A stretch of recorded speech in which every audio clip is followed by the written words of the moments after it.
Pak Presiden, Pak Jokowi rencana mau sholat Id di Solo. Iya. Maka kami menjemput beliau. Jadi dalam pikiran saya sendiri aja, Iya. Bung, pikiran saya sendiri saja, kaget. Kalau hitung-hitungan sekarang ya, Iya. kita Iya. ngitung-hitung, nggak mungkin. Iya. Karena saya jemput Pak Presiden ada di Solo, begitu. Sehingga pasti kegiatan Syawal sebentar Iya. lagi, Idul Fitri Ada Idul sebentar Fitri. Iya. lagi, pasti waktu-waktu lain tidak lah. Tapi memang ini saya sendiri surprise begitu Iya. ya. Tiba-tiba dipanggil ke Jakarta, ada rapat begitu, ini apa ya gitu. Ya terjadilah dalam waktu sekian jam, terus kemudian pagi harinya diumumkan. Ya prosesnya secepat itu. Siapa yang menghubungi Pak Ganjar waktu itu bahwa besok akan diumumkan Pak Ganjar oleh Ibu Ketua sebagai calon presiden yang diusung oleh PDI? Hanya by phone saja Mas Hasto, Mas Sekjen, dia telepon, "Friend, Jakarta ya?" gitu. Waduh, saya lagi ngawasi ini, mudik ini, saya bilang gitu. Udah pokoknya besok ke Jakarta gitu. Terus, ya sudah begitu aja. Apa Mas acaranya? Besok kita mau Zoom dengan seluruh pengurus jajaran termasuk eksekutifnya ya, karena Ibu mau kasih briefing mudik tuh. Oh, jadi belum ada pemberitahuan bahwa akan ditetapkan, Pak? Belum, makanya memang saya betul-betul terkejut aja. Surprise juga waktu itu, Iya, Pak. cuman memang saya agak keras aja begitu darat terus kemudian diminta ke Batu Tulis. Wah, ini pasti sesuatu kalau di Batu Tulis ini. Sakral memang kalau di Batu Tulis, Pak. Iya, saya kira iya karena banyak cerita sejak era Bung Karno ya, terus kemudian sejarah Batu Tulis itu sendiri, tempatnya juga di Jawa Barat, di Bogor gitu ya, pasti sesuatu lah gitu. Ya, proses begitu. Kemudian diumumkan. Nah, sekarang kita mulai melakukan analisis-analisis. Kenapa ya bisa begitu? Wah, analisisnya terus kemudian macam-macam, termasuk dari Tribun. Pak, beberapa hari sebelum penetapan Pak Ganjar sebagai calon presiden yang diusung oleh PDI Perjuangan, beberapa kali terlihat Pak Ganjar dengan presiden satu mobil dalam beberapa kesempatan. Banyak bertanya, apa yang dibicarakan waktu itu, Pak? Setiap kali Presiden datang ke Jawa Tengah, Bung, Iya. kami selalu mendampingi. Presiden bertanya, apalagi waktu COVID dulu. Iya. Ya, waktu COVID sih jarang satu mobil kita. Tapi ketika Presiden berkunjung, pasti beliau bertanya bagaimana kondisi COVID, bagaimana kondisi ekonomi, bagaimana kondisi bantuan sosial, dan seterusnya, dan seterusnya, dan seterusnya. Nah, selesai dari COVID, beliau ini kan tipe orang yang nggak suka di belakang meja kan. Iya. Ya cocok gitu, jadi nggak, kalau saya dampingi beliau di lapangan terus. Jadi memastikan seluruh yang diprogramkan itu deliver gitu, betul-betul oh bagus hasilnya berkualitas dan seterusnya. Beliau cek.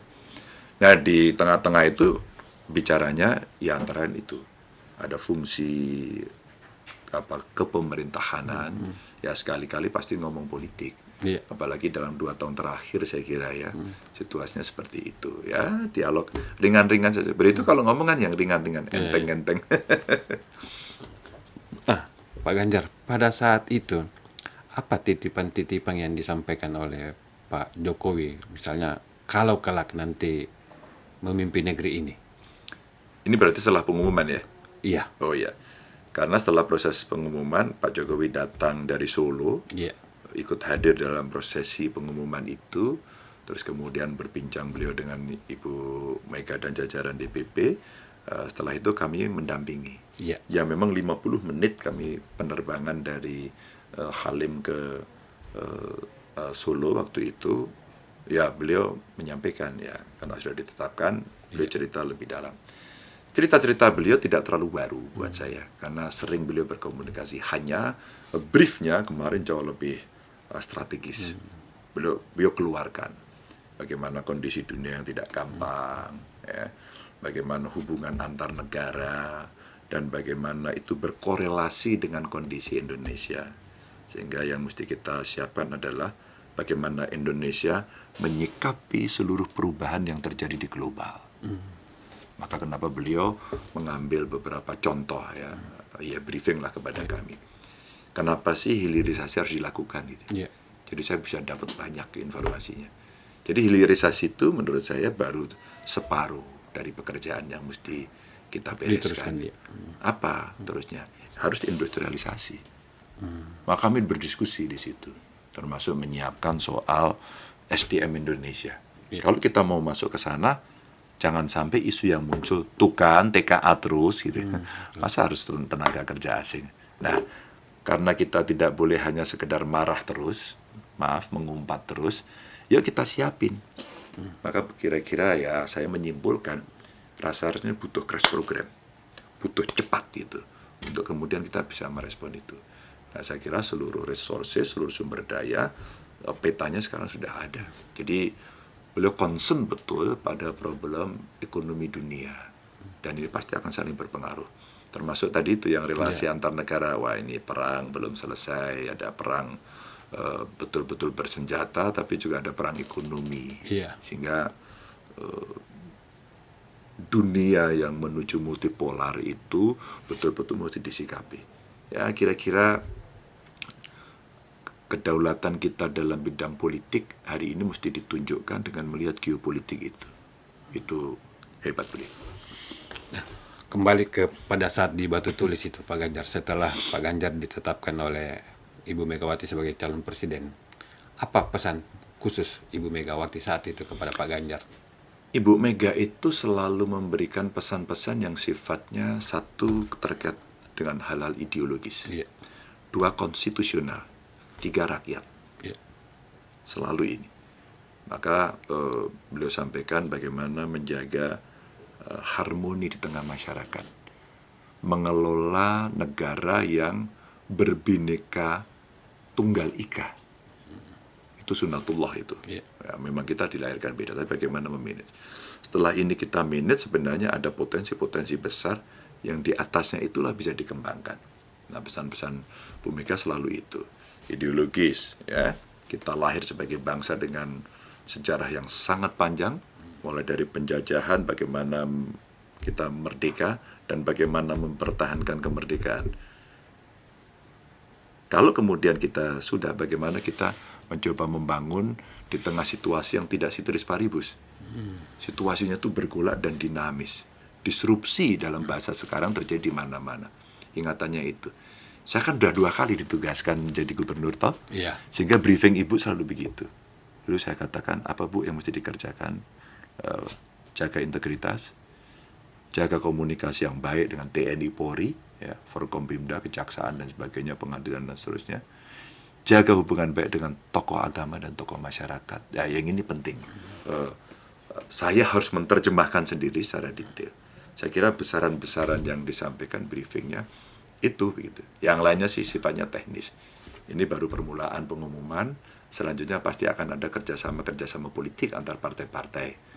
Ya, setelah itu P3 datang gitu. Datang, iya, betul. Dulu kan ya pertama-pertama PSI ya pernah Iya. mengumumkan, Hanura Betul. sudah mengumumkan, tapi belum bertemu dengan partai. Iya.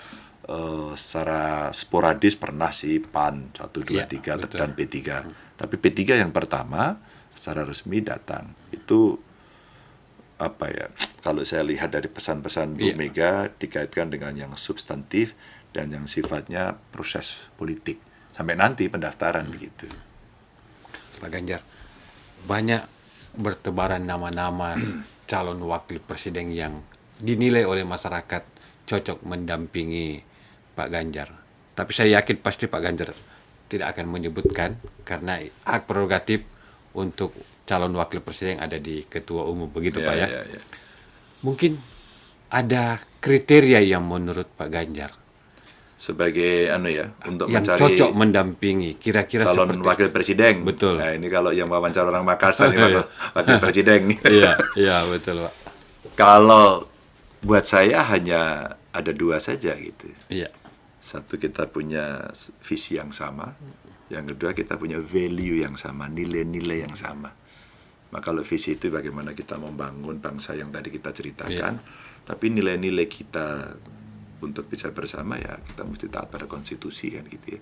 Nah, kalau itu bisa bareng, saya kira itu akan lebih mudah. Sehingga tidak terjadi satu, maaf ini, biasanya pasangan-pasangan itu suka kompetisinya keras. Iya. Muncul dua matahari biasanya. Nah, itu yang terjadi. Ya, alhamdulillah lah kita sudah pernah melihat Republik ini berjalan, siapa presidennya, siapa wakilnya, dan relasinya seperti apa. Banyak kok yang bagus. Tapi mungkin kalau ada cerita-cerita kurang bagus, setidaknya itu buat peringatan. Begitu. Kalau saya hanya sesederhana itu aja. Pak Ganjar, dalam kompetisi apapun itu selalu ada black campaign, apalagi dalam kompetisi capres. Mungkin pada saat pilkada gubernur juga ada black campaign juga kepada Pak Ganjar. Nah, bagaimana sikap Pak Ganjar terhadap black campaign? Mungkin sudah ada terasa saat ini atau bagaimana, Pak? Sudah, dan itu akan selalu muncul, dan saya senang ini ini menjadi obrolan di podcast kita hari ini ya. Kemarin waktu halal bihalal dengan pendukung Pak Jokowi ya, di Jakarta, kami sampaikan secara terbuka. Tolong, karena pasti akan terjadi. Tolong kita bisa mengendalikan diri. Dan kemarin ada salah satu yang mengaku mendukung kami, tapi rasialis gitu. Nah, kita ingatkan sebelum kebablasan. Maka saya sampaikan, jangan membuli dong. Jangan black campaign. Kalau Anda mau negatif campaign boleh. Ya, ketidakmampuan, ketidakbecusan boleh. Tapi jangan black, jangan hoax gitu ya. Itu yang penting, itu saya sampaikan. Halo para pendukung saya, yuk kita mulai membangun tradisi-tradisi kampanye yang elok. Toh istilah saya nih Bung. Toh ini kan loyalitasnya 5 tahunan. Coba kita belajar dari pengalaman 2 kali pertarungan, kalau boleh disebut pertarungan, atau kompetisi kalau boleh disebut lebih soft gitu ya. 2 pemilu presiden terakhir. Pak Jokowi dengan tokohnya sama, terus kemudian mitra tandingnya sama, dan kemudian diakhiri dengan kolaborasi. Yang pertama tidak, situasinya ya seperti itu, pembelahan terjadi. Ya. Begitu yang kedua, kemudian Pak Jokowi mengajak mitra tandingnya masuk, yuk kita bareng-bareng. Toh kita punya pikiran waktu berdebat seperti itu. Dan luar biasa Pak Prabowo, Mas Sandi mau menerima, kemudian bekerja sama dan berkenan dipimpin oleh yang pernah menjadi mitranya, mitra tandingnya. Tentu yang menang Pak Jokowi. Itu contoh yang menurut saya bagus. Harapannya kemudian followernya juga mengikuti. Harapannya kemudian semua akan bisa menilai. Kan biasanya kalau kontestasi politik masuk ke black campaign atau negatif campaign, mungkin mereka yang nilai ya pokoknya kamu skornya jelek terus. Atau kalau enggak ya kamu self fitnah. Followernya mengikuti. Benar atau tidak ada klarifikasi. Tidak ada tabayun di situ. Apa yang terjadi? Akhirnya terjadi ya kemarahan, caci maki, ngomongnya itu doang gitu ya. Nah, ini saya sampaikan, yuk yang tradisi 5 tahunan ini coba kita naikkan kelasnya. Lebih beradab, lebih santun, lebih dengan data, nanti nggak apa-apa kok. Ya, saya di black pernah, di negatif kan pernah. Saya sendiri sebagai orang yang masuk dalam sasaran begitu ya, sasaran. Gitu, kita sampaikan, oh ini belum berhasil, kita sampaikan ini belum berhasil. Memang belum berhasil. Ngapain dibikin berhasil? Sampaikan pada masyarakat, alasannya ini. Soal diterima atau tidak, itulah. Ada kok yang berhasil juga. Ada loh cerita yang dihargai oleh institusi yang lain memberikan penilaian pada kita, ada kok ini. Setelah dilihat, sekarang kan orang bisa cek semua di Google kan. Orang bisa lihat. Sehingga cara merespon seandainya terjadi black campaign, negatif campaign adalah kalau black, sampaikan bagaimana perbandingannya dan itu benar atau tidak. Maka kalau yang Kominfo itu dulu langsung ada stempelnya hoax gitu, ya. Atau yang kedua, ya kalau itu negatif, bandingkan. Datamu itu, dataku ini, coba dibandingkan. Itu akan mengedukasi masyarakat. Bahwa kemudian itu dari sisi scoringnya itu gagal, ya sudah kita terima saja. Kan indikatornya banyak tuh. Tapi kan orang biasanya lebih suka yang melihat yang negatif kan. Kan negatif lebih seksi ya. Ada kecenderungan. Itu. Makanya, Bung, kenapa saya bermedsos? Mungkin yang tidak suka akan mengatakan, Anda ini medsos terus. Padahal desain awal saya, bahkan sebelum cerita Pilpres ya, sejak saya periode pertama menjadi gubernur, bahkan sejak saya di PR, saya sudah bermedsos ria. Iya. Untuk apa? Untuk menunjukkan kepada publik apa yang saya kerjakan. Bagaimana cara saya berkomunikasi. Sehingga itu bisa menjadi jejak digital. Sehingga banyak orang yang kemudian mengkritik saya, umpama ya, Anda ini tidak melakukan ini, Anda tidak berhasil di situ, saya tunjukkan contohnya. Kemarin juga pernah di salah satu medsos, jangan keliling-keliling, perhatikan Jawa Tengah, tuh jalannya rusak. Yang rusak tidak hanya yang di Sumatera saja, di Jawa Tengah juga ada. Saya mendapatkan itu langsung saya cek. Mana itu jalan? Mana itu jalan? Iya. Kepala Dinas PU mana? Oh ternyata dikerjakan. Kapan pengerjaannya? Ini sebelum Lebaran kok Pak udah beres, kok udah dipakai itu. Ada videonya nggak? Tradisi kami itu di Pemprov Jateng itu. Kamu harus ada dokumentasinya, tidak hanya still picture tapi video. Nah pada saat kemudian itu ada, kita tempelkan. Nah, itu maksudnya mencerdaskan. Nggak pernah dicaci maki. Menjawab. Kan ada yang caci maki balasnya gini. Iya. Maaf ya. Iya. Goblok lu, bego lu, lihat nih, nggak perlu. Saya sampaikan gini, Bung, terima kasih. Meskipun Anda bukan orang Jawa Tengah, Anda sangat perhatian pada kami. Ini sudah saya kerjakan. Mungkin yang Anda maksud adalah ini. Dan seandainya masih ada banyak yang Anda ingin sampaikan, dengan senang hati kami akan menjelaskan. Enak. Tapi kan sebenarnya dengan diberikan data itu kan dia sudah selesai. Iya, betul. Jadi datamu kamu ambil dari mana gitu kan. Tapi dengan menampilkan cara seperti itu, publik kemudian akan melihat, oh dia datanya nggak valid, oh dia omdo gitu kan. Nah kita nggak usah marah-marah, nggak usah dicaci maki, tampilkan apa adanya. Pak Ganjar, dari banyak black campaign sementara yang biasa menyerang Pak Ganjar, adakah black campaign yang menurut Pak Ganjar itu sudah masuk kategori, sudah sangat sadis menurut Pak Ganjar? Contohnya Pak, iya. Banyak sih sebenarnya, bahkan beberapa di antaranya juga berdampak pada keluarga gitu. Iya. Maka saya sampaikan pada keluarga saya, dari anak istri gitu ya. Ini suamimu, ini ayahmu berada pada posisi politik ini, maka yang paling gampang ya tidak perlu dihiraukan. Mental kita mesti siap. Jawab saja dengan baik. Kalau itu tidak bagus di masyarakat, mintalah maaf. Atau nggak usah dijawab. Itu yang terjadi. Pengalaman saya umpama setiap kali kita mau kontestasi, ya, minimal pengalaman saya sebagai gubernur 2 kali. 2 kali ya. Muncul terus isu-isu yang negatif. Nah kemarin saya sempat ngobrol dengan podcast begini juga dengan Andi Noya umpama, kita ngobrol di situ. Itu menarik juga. Karena di situ cerita yang itu black begitu kan. Terus kemudian kesempatan kita clearance. Nah, kalau ada yang mau tanya, yang mana? Silakan tonton. Kayak di double check. Saya sampaikan itu. Artinya, yang ngomong berkali-kali pun, kan tidak semua senang sama kita. Betul. Samalah pembaca Tribun. Tidak semua suka pembaca Tribun. Tribun salah kutip aja bisa digebukin juga. Sama lah kita orang yang berada di ruang-ruang publik seperti. Tapi ya, kita harus siap mental pada soal itu. Nah, Pak Ganjar, dari beberapa kompetisi yang sudah dijalani oleh Pak Ganjar, hikmah apa yang menurut Pak Ganjar Anda sampaikan kepada keluarga dan tim? Hikmah ya.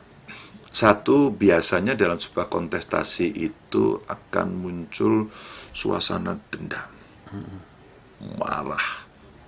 Maka muncul tadi model black campaign dan sebagainya. Selalu menegasikan. Maka berangkat dari itulah saya sampaikan bahwa kepada tim saya, siapkan data dengan baik. Data itu sebagai bukti-bukti, evidence base. Saya pernah di mana, kerja apa. Mana sukses, mana tidak sukses. Tapi itu mesti disiapkan. Yang kedua adalah konseptual. Kalau konseptual itu kan ke depan, belum dilaksanakan. Tapi ini mesti ada roadmap-nya. Yang tidak tiba-tiba, harus ada basis data sebelumnya. Maka ini akan bisa dilakukan kalau pengalaman saya begini. Atau punya saya ini belum berhasil. Maka kalau kemudian amanah rakyat kepada saya menjadi presiden, maka kemudian ini bisa dilakukan percepatan. Karena apa? Power dari presiden itu jauh lebih gede dan bisa digerakkan. Maka ini bisa dilakukan. Ini hikmahnya itu kepada kawan tim saya, media saya umpama, siapkan data dengan baik. Pada relawan, jangan ngamuk ya, jangan marah-marah ya, jangan mencaci ya. Tunjukkan saja apa yang menjadi kegiatan saya. Tapi kami nggak punya, gampang aja, kamu follow IG saya, kamu follow medsos saya, kamu lihat YouTube saya, karena disitulah kemudian jejak digital saya sampaikan. Tinggal clearance saja. Kalau begini bagaimana, kalau begitu bagaimana. Itu akhirnya ada yang bagus. Ya. Ketika kemudian orang akan menjawab, dia akan browsing dulu. Oh iya, Itu. betul. Itu cara klarifikasi, cara tabayun, cara mencari sebelum menjawab gitu. Ya kira-kira kalau kamu tidak tahu, diam saja. Iya. Itu jauh lebih baik gitu. Tapi kalau kamu tahu, sampaikan dengan data yang benar. Meskipun data yang kamu sampaikan belum tentu menyenangkan orang. Saya hari ini, Bung, udah siap-siap. Iya. Apa kira-kira nanti yang tidak tercapai yang saya kerjakan? Ada 4, Pak. Ini dari data statistik. Apa? Inflasi, Pak. Oh ya, inflasi global. Gini rasio, Pak. Indeks Williamson, Pak. Penurunan angka kemiskinan, Pak. Oke, kita telanjangi satu. Yang kemiskinan kenapa tidak tercapai? Pak, semua terjadi pada saat pandemi, COVID, Pak. iya. Oke. Bagaimana kita lakukan percepatan? Maka sekarang kita lagi membuat percepatan nih. Iya. Dengan apa? Jangan gunakan satu sumber saja. Umpama kita pengentasan kemiskinan hanya dengan APBD. Enggak. Sekarang kita gerakkan penanganan kemiskinan ekstrim yang diperintahkan Pak Jokowi itu, kita gerakkan melibatkan masyarakat. Termasuk di dalamnya nanti banyak ini. Satu ya, kalau kemiskinan kita cek itu. Apakah dari sisi pendapatan dia cukup? Apakah rumahnya layak huni? Apakah dia punya jamban? Apakah dia punya air bersih? Apakah dia punya listrik? Itu kan indikator. Betul. Iya. Adakah di rumah itu yang tidak bersekolah? Kalau jawabannya ada, mari kita prioritaskan. Mari kita bereskan. Kejar sekarang. Wah, itu kades, teman-teman lurah, camat, bupati, wali kota saya minta. Terus saya sampaikan, karena ada bupati wali kota juga. Iya. Terus saya sampaikan, Ibu, Bapak, teman-teman, di tempat Anda masih tinggi loh ya. Kira-kira Anda bisa percepat nggak? Kalau harus percepat, Anda butuh apa dari kami? Ini cara kita melakukan percepatan seperti itu. Bahwa ini tidak tercapai nggak apa-apa, tapi effortmu harus ada. Maka pada saat pernah kita pukul dengan model begitu, ternyata penurunannya bisa lebih besar secara persentase dari sebelumnya. Ini kalau kita mau nendang. Sama sampai kemarin saya mendapatkan catatan umpama dari DPRD. Gubernur harus lebih konsentrasi. Bagus. Ini masukan DPRD yang bagus. Maka besok di APBD perubahan siapkan desainnya. Seluruh APBD perubahan dananya masukkan untuk satu aja.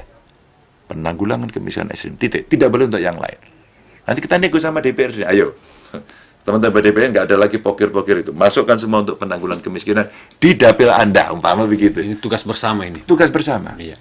Tapi kalau masih dipakai untuk, ya maaf nih, sosialisasi lah, untuk kegiatan kunjung-mengunjung lah, berani nggak kita berkorban untuk memotong dipindahkan ke sini? Publik akan tahu semua. Jadi kritik dari DPR itu bagus, dalam konteks politik anggaran kita sampaikan. Iya. Pak Ganjar masih kurang, mari kita gerakkan. Ada CSR, ada para filantrop, ada komunitas yang mau bantu, ada Basnas. Basnasnya di Jawa Tengah, alhamdulillah bagus. Berani kita gerakkan. Ini contoh bagaimana kita membereskan persoalan yang kalau memang tidak tercapai, sampaikan aja. Dan kami sudah identifikasi 4 itu menjadi prioritas kami. Nanti sampai saat selesai 5 September, ini tidak akan tercapai. Tapi kalau kita mau mengejar, setidaknya skornya akan mendekati baik. Nggak apa-apa. Tapi ingat loh, indikatornya ratusan. Dari teman-teman di Pemprov, di Pemkap, ya, pemerintah kota, camat, bupati, semuanya, lurah, kades, sampai RT RW, kelompok masyarakat. Terima kasih. Karena ratusan indikator yang lain berhasil. Nah, ini kita sampaikan. Bukan karena Ganjar. Karena mereka juga bagus bekerjanya. Iya, ini di Jawa Tengah, Pak. Begitu, Bung. Siap, Pak Ganjar. Tadi saya di awal sempat menyampaikan beberapa calon wakil presiden yang sudah mencuat di publik. Ada Erick Thohir, ada Sandiaga Uno, ada Ridwan Kamil, ada Kofifa Indar Parawansa, dan terakhir ada muncul nama ulama NU Imam Besar Masjid Istiqlal, Kiai Haji Profesor Nasruddin Umar. Saya yakin Pak Ganjar tidak akan menyebut siapa yang lebih layak. Tapi saya mau Pak Ganjar menilai dan memberikan jawaban satu kata saja untuk masing-masing nama ini yang saya sebutkan. Kalau menurut Pak Ganjar, pandangan Pak Ganjar terhadap Erick Thohir, satu kata saja Pak Ganjar. Kalau satu kata semuanya satu aja, Ya. layak. Sandiaga Uno, Semua layak. semua layak. Jadi kalau satu kata itu semua layak. Karena semua itu punya background masing-masing ya. Umpama Mas Erik ya, dia punya background pengusaha ya, sekarang di kabinet, layak. Mas Sandi sama, dia temenan lagi. Oh iya, iya. Siapa lagi mau disebut? Kofifa Indar. Pak Kofifa pernah jadi menteri, pernah di DPR bareng saya, sekarang jadi gubernur teman saya, layak. Dia memimpin organisasi muslimat yang cukup besar kan, Iya. layak. Dia punya pengalaman organisasi, leadership, dan pasti ngertilah asam garam itu. Siapa lagi? Nasaruddin Umar, Pak yang Nasaruddin terakhir Umar namanya ini muncul. tokoh agama, Iya. dia ulama ya. Sama Pak Jokowi juga tidak ada yang menduga toh. Iya. Tiba-tiba loh Pak Wapresnya yang dipilih Pak Kiai Maruf Maruf, gitu iya. ya. Sama tingkat keulamaan beliau kan dia juga sama. Saya kira orang tinggal menilai. Kalau dalam survei itu nanti akan ada dua hal saja. Iya. Apakah kamu suka? Karena itu modal orang untuk menentukan pilihan. Betul. Dengan menilai. Sekali lagi menilai. Penilaian itu kan macam-macam. Ada karena kesukaan, ada karena mereka simpati, ada melihat itu memang kompeten, memang pinter itu. Ini kayaknya memang bisa, macam-macam. Dan yang sudah itu, sudah suka, kamu pilih apa enggak? Iya, betul. Jadi kalau hanya satu kata, rata semuanya, mereka layak. Tapi bagaimana masing-masing, itulah diferensial masing-masing. Nah setelah itu tentu kerjasama antar partai pasti akan menentukan. Iya. Sehingga seluruhnya yang bergabung bekerja sama itu pasti akan sharing. Sharing siapa, diskusi, pasti saya juga akan ditanya yang paling cocok agar bisa membawa perahu. Nanti power sharingnya pasti ada kabinet. Kabinet pasti, ya mungkin nggak kan? Iya. Partai pasti akan mengusulkan kadernya yang terbaik gitu ya. Terus kemudian kita negosiasi, kita kira-kira bekerja ini, kita mesti cepat loh ya. Iya. Nggak boleh belajar lagi loh ya. Semua mesti ada pengalaman loh ya. Responnya ini loh ya. Targetnya ini loh ya. Crash programnya ini. Mesti cepat. Iya atau tidak? Umpama yang seperti ini pasti dialogkan. Karena tidak ada single majority Iya, dalam betul. konteks partai hari ini. Begitu, Bung? Ya. Pak Ganjar, soal calon presiden.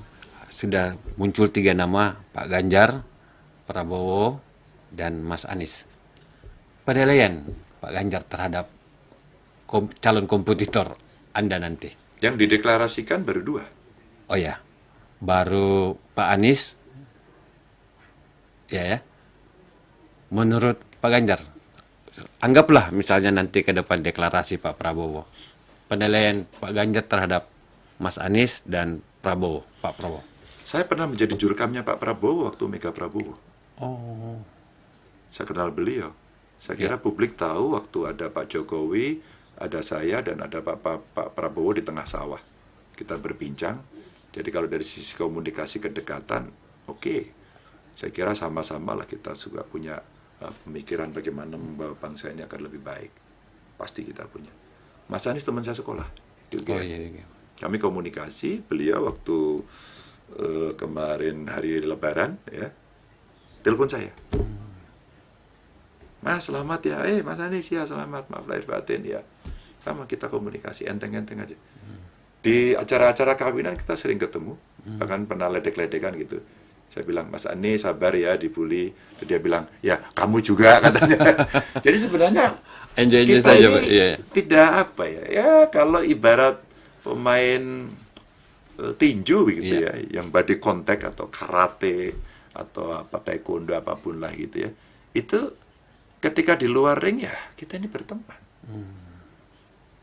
Kalau lagi pertandingan naik ring ya kita tinju sampai babak belur juga gitu kan. Tapi habis itu kayak petinju itu kan pasti Iya, pelukan toh, betul. nggak marahan kan. Nanti dikatakan yang menang siapa gitu. Nah, selesai. Habis itu turun, emangnya kita langsung berantem lagi kan enggak? Iya. Nah, masa di ring tinju itu kan sebenarnya masa Hanya masa kampanye saja ya. kampanye itu, ya kan, selesai terus kemudian berdampak 5 tahun. Nanti kalau nggak suka ya tunggu 5 tahun berikutnya. Maka jangan berpikir menurunkan tengah jalan. Itu kecuali kebangetan itu. Pak Ganjar, kembali ke soal pembagian waktu Pak Ganjar sebagai masih menjabat gubernur Ya. Jawa Tengah dan saat ini sebagai calon presiden. Bagaimana Pak Ganjar membagi waktu supaya keduanya jalan? Ya, saya senang sekali ini ditanya ini karena sudah banyak juga yang membuli Iya, tadi iya. pertanyaan negatif campaign, black campaign. Iya. Aduh, nggak ngurus dan sebagainya. Saya ngurus pekerjaan saya pakai alat ini. Oh, Bahkan kemarin satu orang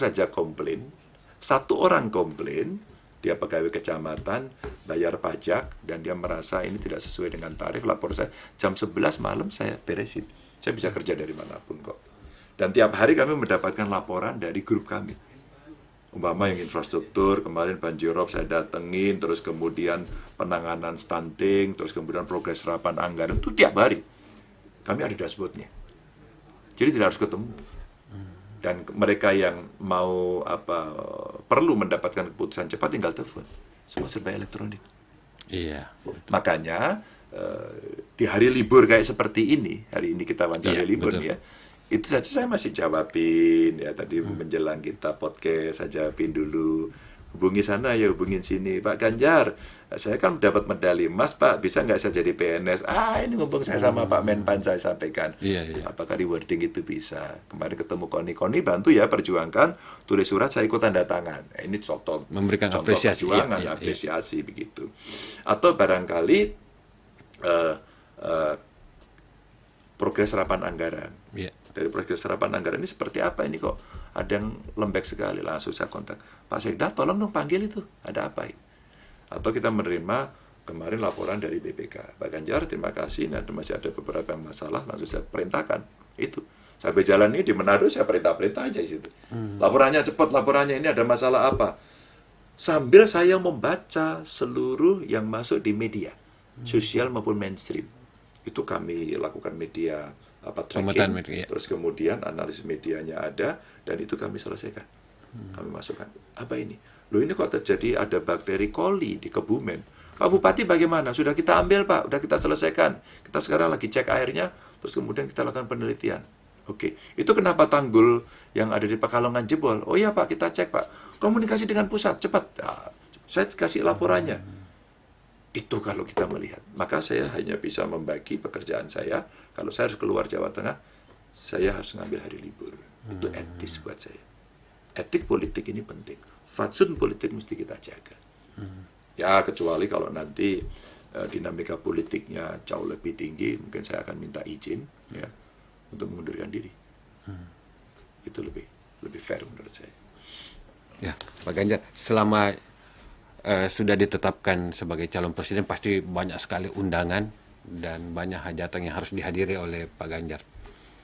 Bagaimana Pak Ganjar menjaga kesehatan dan waktu untuk keluarga juga ini, Pak? Ya, keluarga awalnya sudah saya sampaikan. Iya. Sampai dengan tanggal 21 kami rapat keluarga. Tolong keluarga doakan, bantu secukupnya, begitu ya. Dan jangan aneh-aneh. Karena biasanya dalam posisi seperti ini akan banyak orang mendekat. Apalagi kalau sudah mengarah pada korupsi, Iya. pada pemberian atau gratifikasi, tolong dijaga keluarga dulu ini. Yang kedua, membagi anak istri saya sudah mengikhlaskan saya. Maka biasanya istri saya ikut, karena anak saya masih kuliah. Iya. Ya, kami komunikasi lagi-lagi dengan ini, begitu ya. Itu cara kita membagi undangan betul banyak sekali. Maka sekarang tetangga saya sunatan kepingin dihadiri. Tapi karena tidak mungkin, saya gunakan teknologi. Tahu nggak bagaimana? Saya video call. Maaf ya, nggak datang.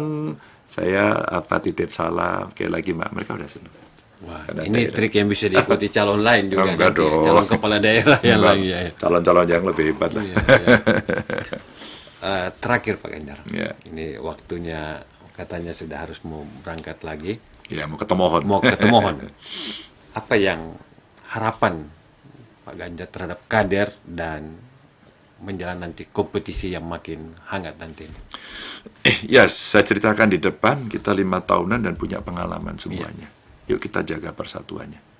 Nah, tentu saja karena kami diminta untuk melakukan konsolidasi, datang ke PDI Perjuangan, maka kami datang berkeliling untuk mensolidkan. Alhamdulillah yang di Sulawesi Utara ini udah terbukti, karena Pak Jokowi menangnya telak sekali di sini. Jadi kita sampaikan, kita solid, ya kita harus menang hat-trick, dan kemudian semua bergerak. Tidak ada yang diam, sambil infrastrukturnya disiapkan. Alhamdulillah sekarang bergeraknya lebih cepat. Ya, karena struktur partai kami lengkap. Struktur partai kami lengkap sampai anak ranting bahkan, maka sistemnya udah disiapin. Nah, sekarang tinggal mesinnya mulai dipanasin. Nah, sekarang mulai panas. Maka saya tadi jalan, ada baliho saya sudah banyak sekali. Siapa yang pasang ini? Nah, spirit gotong royong di partai kami itu sekuat itu. Maka kami datang ke P3, nanti nggak tahu ya, setelah ini siapa lagi partai yang masuk, kami akan bersilaturahmi terus-menerus dan bertemu rakyat.